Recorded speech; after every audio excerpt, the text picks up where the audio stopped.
L'événement est resté dans l'histoire comme le symbole du faste de la Renaissance, mais il aura surtout marqué l'échec de François Ier dans sa tentative de séduction. Du 7 au 24 juin 1520, une rencontre diplomatique a lieu entre les rois de France et d'Angleterre dans ce qu'on appellera plus tard le camp du Drap d'Or. Pour François Ier, il est question de convaincre Henri VIII de s'allier à la France contre le Saint-Empire, et pour ce faire, tous les moyens sont bons, le camp bâti pour l'occasion pourtant temporaire et d'un luxe sans égal. On a même un épisode mythique où le roi de France affronte à main nue le roi d'Angleterre et bien sûr remporte le combat. Bref, jamais un tel faste n'a été déployé dans l'histoire, mais malgré tout, la rencontre débouchera sur un échec et cet excès de flagornerie ne tardera pas à se retourner contre le roi.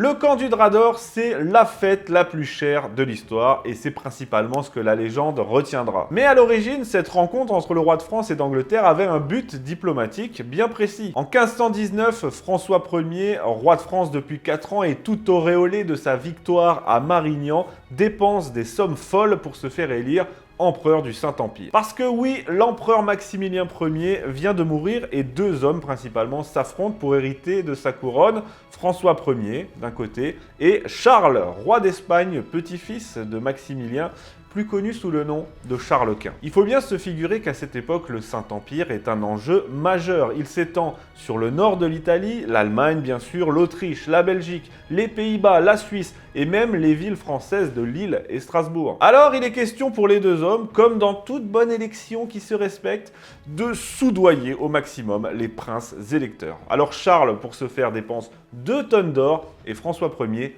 1,5 tonne. Malgré ses efforts, François Ier ne sera pas élu et va se retrouver dans une situation compliquée. Non seulement il a endetté la France avec cette histoire, mais en plus, le voilà maintenant possiblement encerclé. À l'est et au sud par Charles Quint, le Saint-Empire romain germanique avec l'Espagne, et au nord par l'Angleterre qui ne s'est pas encore positionnée, qui n'est pas encore hostile, mais qu'il va être question justement de séduire pour briser cette menace qui pèse sur la France. Alors après des mois de négociations, on consent à une entrevue entre François Ier et le roi d'Angleterre, Henri VIII.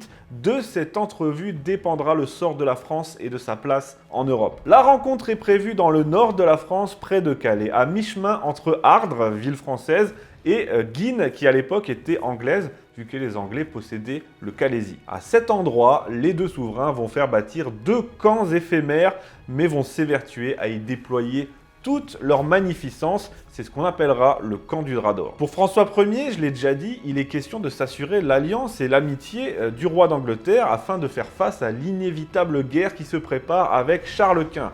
Mais pour Henri VIII, en revanche, l'enjeu est de moindre importance. Dans la rivalité qui oppose François Ier à Charles Quint, l'Anglais penche déjà très clairement en faveur de l'empereur.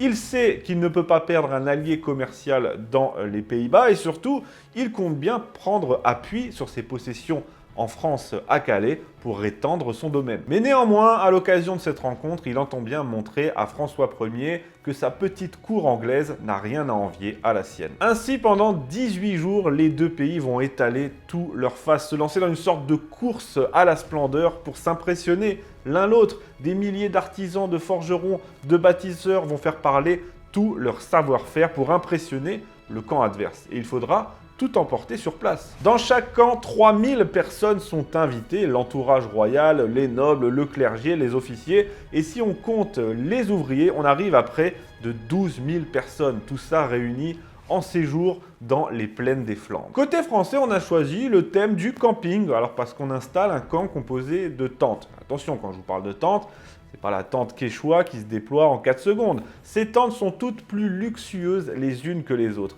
Des tentes dont la plupart sont en drap d'or, d'où le nom, reliées entre elles par des galeries avec au centre la majestueuse tente du roi. Elle mesure pas moins de 36 mètres de hauteur, faut vous rendre compte, hein, c'est ce qu'on nous rapporte, entièrement en drap d'or bien sûr, et au sommet, une statue de Saint-Michel, haute de 2 mètres, faite en noyer et ornée de dorures somptueuses. Pour bâtir cette installation gigantesque, on parle de 2800 tentes quand même, on a acheminé du bois depuis l'Auvergne, la Loire, de la soie et de la toile d'or depuis Florence et Venise. On utilise même des mâts de navires pour mettre cette ville éphémère en place. Côté anglais, faute de toile, on a choisi le thème du verre. La demeure temporaire du roi d'Angleterre était un véritable palais de verre. C'est Robert de la Marque qui nous rapporte ça. Il nous dit que son installation était toute de toile et de bois et les plus belles verrières qu'on vit jamais.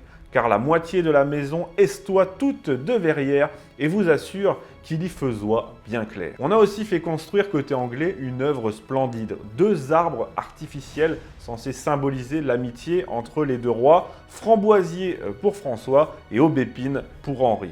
Les 2 arbres baptisés arbres de l'honneur sont recouverts de tissu d'or et leurs fleurs sont en soie. Arbre de l'honneur pour des Anglais, on n'est pas si loin d'Azincourt, donc je trouve ça limite moi. Et au-delà de ces constructions, toutes temporaires, je le rappelle, c'est pour bien vous figurer l'immensité du travail et de la chose, l'entrevue est marquée pendant ces 18 jours par des fêtes somptueuses, des bals, des banquets et des spectacles. On parle de 100 000 œufs, 3 000 moutons et agneaux, 800 veaux et 300 bœufs, rien que pour la viande.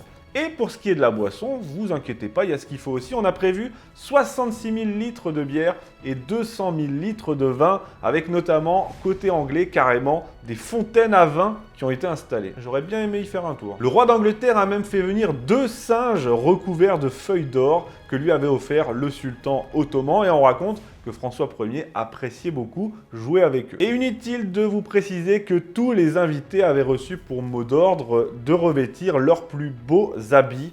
Certains allaient jusqu'à s'endetter pour ça, c'était le moment ou jamais. De Bellay écrit que, je cite, « La dépense superflue fut si grande que plusieurs y portèrent leurs moulins, leurs forêts, leurs prés sur les épaules. » À la fin des festivités, on a même cru apercevoir un dragon voler au-dessus des 2 camps. C'était en fait un cerf-volant équipé en feu d'artifice à l'effigie du dragon des Tudors qui avait illuminé la nuit. Et puis bien sûr, en marge des festivités, la noblesse des 2 pays a pu avoir le plaisir de s'affronter en tournoi. Alors autant vous dire que 70 ans après la fin de la guerre de 100 ans, on avait rassemblé dans les 2 camps les meilleurs chevaliers de l'époque pour en découdre. Cela nous amène à l'anecdote sans doute la plus épique de cet épisode, le combat entre François Ier et Henri VIII. Alors ce combat ne devait pas avoir lieu à l'origine, on avait tout fait pour que les 2 souverains soient toujours alliés dans les tournois. Mais on raconte qu'un jour, emporté par la confiance, Henri VIII a attrapé le bras de François